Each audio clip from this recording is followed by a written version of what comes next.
सोनभद्र जिले में मोदी सरकार के बेटी बचाओ बेटी पढ़ाओ के नारे से प्रेरित होकर एक परिवार की 3 सगी बहनें अपनी मेहनत और लगन से उत्तर प्रदेश सरकार द्वारा आयोजित प्रायोगिक पुलिस भर्ती परीक्षा में पास होकर अपने जिले का नाम रोशन कर दिया।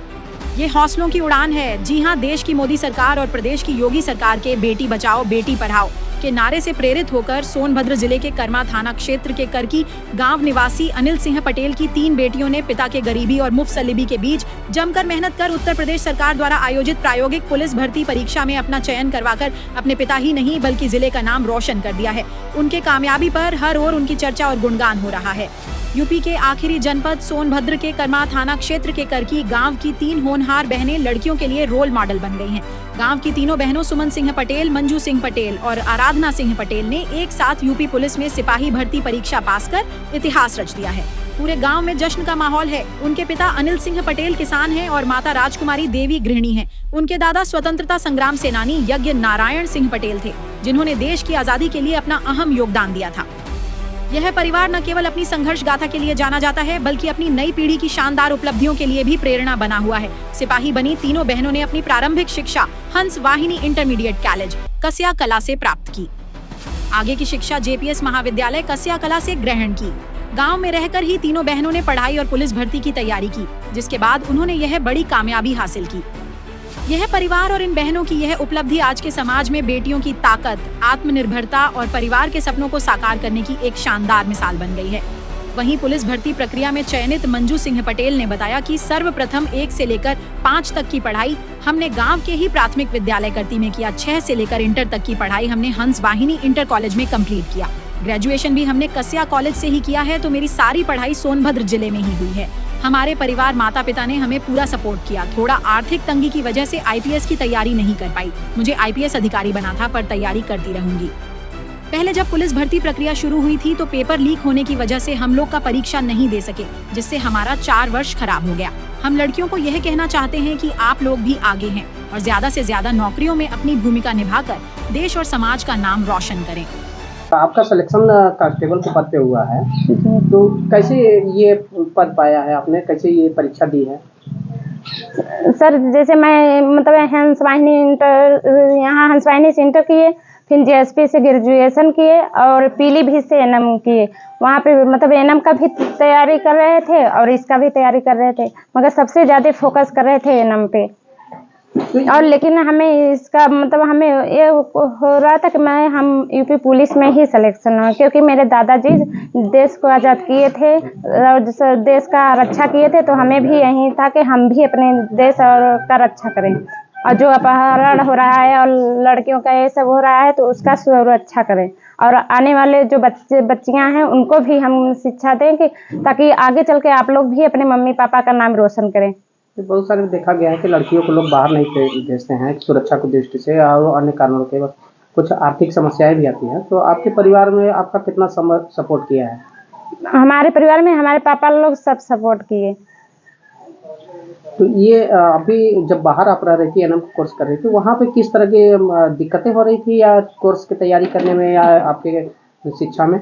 नहीं, हमें कोई दिक्कत नहीं। वहाँ पे मैम भी मुझे मतलब फोकस कर रही थी कि तुम अपना मतलब यूपी पुलिस का ही करना चाहती हो तो उस पर फोकस करो।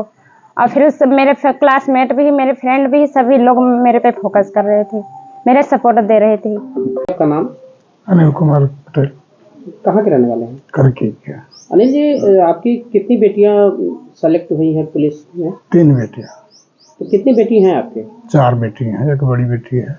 तो बड़ी बेटी भी नौकरी करती है? नहीं, वो शादीशुदा है, अपने घर है। और बेटे कितने हैं? 2 बच्चे हैं। वो क्या करते हैं? वो भी पढ़ रहे हैं सर। और आप क्या करते हैं?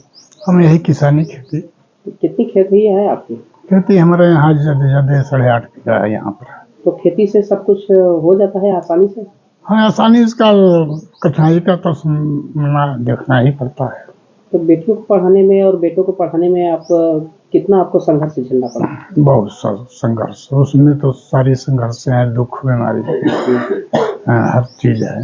तो सबसे ज्यादा आड़े तो आर्थिक स्थिति, पैसे आती है जी। तो पैसे का अरेंज कैसे करते थे? पैसे का कुछ सरकार मदद किया है। छात्रवृत्ति से? नहीं, छात्रवृत्ति तो कहाँ मिल रही। लोन वगैरह लिए? जी।